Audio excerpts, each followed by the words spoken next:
John Rando. I'm the director of Back to the Future, the musical. We're here to talk a little bit about the anatomy of the Clocktower sequence.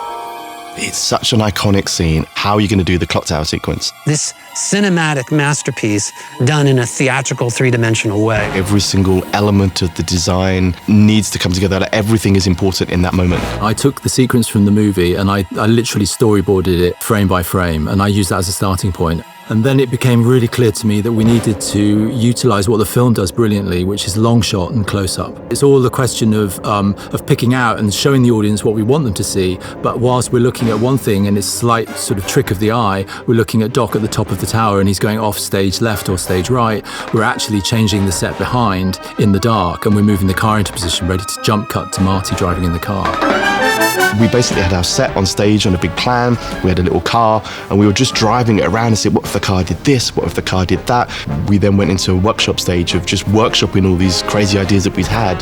The cable detached. I'll have to go out there and reconnect it myself. But Doc, you're afraid of heights! No, Marty, I'm terrified of heights. We had originally a treadmill staircase that Doc would try to run up the clock tower while the treadmill was going. But then we had the idea that why don't we just cut the stairs and just use the video for it?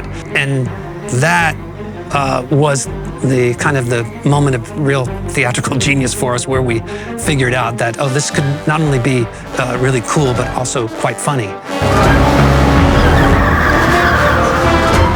It's very obvious to say that a car cannot be moving at speed on a stage. So what do? You move everything around it. I think a lot of that was looking at how to use layers of perspective to create the sense that the midground, which is effectively Marty in the car, is moving by having a foreground and a background behind it. Video and lighting have a lot of connection in this scene because it's during a big storm, and video alone can't make the stage feel like lightning has struck. Lighting provides lots of extra help in terms of little flashes on the car. So we ended up adding a huge amount of sound effects, from thunder, lightning, rain, screeches of tires, car noise. We couldn't do this with traditional sound design methods. So we're using this completely revolutionary gaming engine to generate all the sound of the cars. When it's facing towards you, you hear more of the engine. When it spins round, you hear more of the exhaust pipes.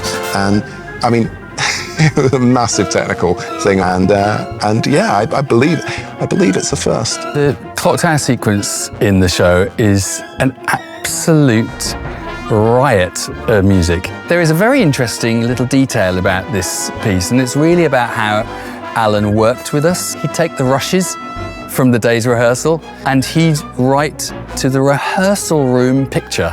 I've never had to be so collaborative with a team in order to create something so heightened as the Clocktower sequence is.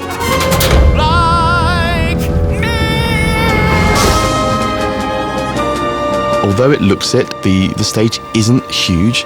Like, it hasn't got a huge amount of depth. And I've got a car that's traveling at 88 miles an hour upstage, and it's then got to disappear at the end. And there isn't a lot of place for it to disappear, and in reality, my car's got to go somewhere. So long, Marty! So the magic for me is people not quite knowing how we do it. When you can hear them kind of gasp, or you can feel when they're tight and when they're with you, and you can feel them kind of lift at the end as the car vanishes, like that is really rewarding. If you can convince the fans, you can convince anyone. You can't actually work miracles, but what you can do is make the audience believe in miracles. Yeah, and we pulled it off.